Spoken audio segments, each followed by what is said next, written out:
Magandang umaga po sa lahat. Alexander Lexter Jules nagbabalik para sa inyong morning update. May entrata nasa Canada ba daw? Ito po ang nasabi ng mga netizens after na hindi makita ang nag-post ni Maymay sa hindi nag-post si Maymay ng pictures or photos and videos nang dumating ito sa Pinas. Yung pala yung mga ginawang post noon was all the past photos. Kung kaya, mali tayo nang sinabi natin nasa Pinas na si Maymay. Yun pala, tanong natin kung this time tama na ba ang netizens about the whereabouts of Merida Maymay Entrata. Sabi base sa video na kung saan si Maymay nag-post with her bestie. Sabi niya, I miss you bestie. Ito daw po yung best friend ni Maymay sa Canada sa kanyang school.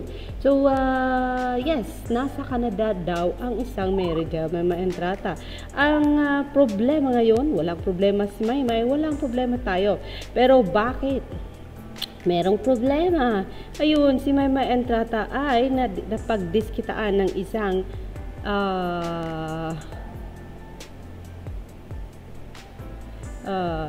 ang tawag dito? Sabi kasi ni Avic dito, nasa Canada pala si Maymay ha. Ayan. Nag-post kasi si I love you May. Yung comment sa FB, di ka po nagkakamali. Sobrang bait niya po talaga. Ano bang na-comment sa FB? Sabi dito, nagpa-picture unta mo buutan baya na siya. Paspas ka ayaga, wala na daw. Sila nagpa-picture. Unta gidagan unta ni mugaw sus kinabuutanan kaayo na. Yes, Maymay is really a good person, a good heart and good soul. Ayan. Kaya dahil dyan ay talagang confirm Maymay is entrata dahil dito sa post ni I love you May. Yata po, kaya hindi nabasa ko sa comment sa IG post niya, nag-comment ang best friend niya doon na see you soon. Yun pala ay nasa Canada pala si Maymay. Yun ang napag-uusapan. And yes, bakit ko nasabing nagkaroon tayo ng pinag-uusapan sa Twitter about Meridel. Kasi sabi ng isang account si Prada. Sabi ni Prada dito, hala, bay, bakit daw effort si Maymay napuntahan ang kanyang boyfriend sa Canada? Naku, is it daw to, hindi is it, to please, ang sabi niya doon, to please and keep her boyfriend. Ay, grabe siya, uy. Grabe siya, uy. Bakit hindi daw hinayaang si lalaki ang pupunta kay Maymay at bakit si Maymay? Parang ganun yung kanyang point of view. Kaya tuloy nagalit yung mga followers ni Maymay. Naku, Jai, sabi nila, nagka-boyfriend ka ba? Hala, grabe ka maka-judge, sabi ganon. Ikaw din ba ay nag-effort para sa boyfriend mo? Sana mag-boyfriend ka din para maranasan mo. Ayun, tapos diskitaan tuloy ang kanyang account na meron itong mga followers na hindi naman gaano kadami. So sabi nila, Nox naman, grabe. Ayun. So, ayun, sinagot lang naman siya ni Rose, ni Lucci ba yun? Ni Maymay Dreamers dahil sa kanyang mga komento sa Twitter na napagpiyastahan kagabi at kanina. So yun po, sabi ni Lucci dito, to have a positive vibes. Happy Monday, let's continue streaming. Lapit na po mag 1 million ang Tiyada Mahigugma lyrics version sa YouTube channel ng ABS-CBN Star Music. Ayan, keep listening po and keep streaming. Siguro sa streaming sa Spotify yun, 1 million sa Spotify, guys. Malapit na mag 1 million ang views ng Tiyada Mahigugma. So yes, what's the latest on Merida Maymay sa Twitter world? Mga best friends, mga kaibigan. Hala, grabe siya, oh. Si Sir Owen Sarmiento IG post, so gorgeous baby girl. Ipinost ni Sir Owen itong kaseksihang damit ni Maymay na malamar yun nung siya ay naging guest ng I Can See Your Voice. Ito pala yung pinananawagan ng Maymay Dreamers noon na kung sino man ang available at sila na magpapakain. kasi hindi na makalabas. Ito pala yung guesting ni Maymay na sobrang ganda po ng ating dilag na talagang masaya po ang nakapunta sa studio dahil panay kaway ni Maymay sa kanyang mga taga-subaybay na ikinisaya po ng dalaga. Rose is now song release August 18 was not promoted for a month after the release. Music video shoot September 15. Today is October 15. That was Saturday. Yesterday. A month after the shoot and we do not even have a much video teaser or release date.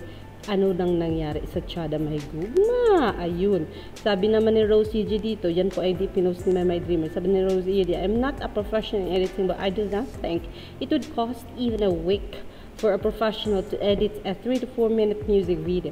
Kung may pinaglalaanan kayo ng hype, hindi nyo na muna sana ito nirelease.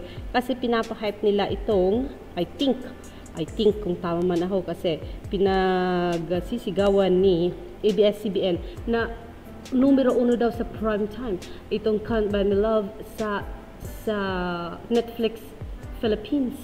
Ayun, una ang Can't Buy Me Love at nakapangalawa si Lin Lang. Pero nung tinignan ng mga followers ni Maymay itong Twitter, ayun, pag-usapan lang natin, nakita naman nila na hindi naman ganon, walang ganun.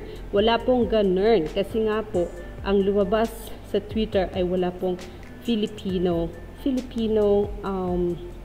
sa Google pala, wala pong Filipino na nandoon na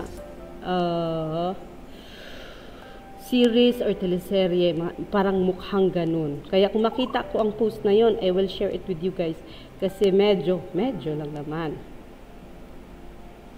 Medyo parang dun nga ipinang post kasi nila, ayan, na talagang nasa top 1 itong Can't Buy Me Love, gayong wala naman. O, diba? Dito pa sabi ni K-Pie Channel, yang Katniel at Don Bell subok na ang lakas niyan sa Netflix, consistent number 1. Hindi tsamba, kaya naman kapag di ka nakakatikim ng advanced streaming ng Netflix, shut up na lang. Ayun, gagalit tuloy sila. Too Good to Be True, number 1 daw yan. And Don Bell series streaming first on Netflix. Malakas daw yan kasi in 74 hours advance na mapapanood ang Can't Buy Me Love. Kaya dahil dyan sabi nila number 1 na daw sila sa Netflix kasi daw marami silang taga-subaybay at subok na daw. Ayan. Kapuso Ting, sino naman nagsabi sa mga A-lister yan? A-lister yan. Ha, katangahan mo pa.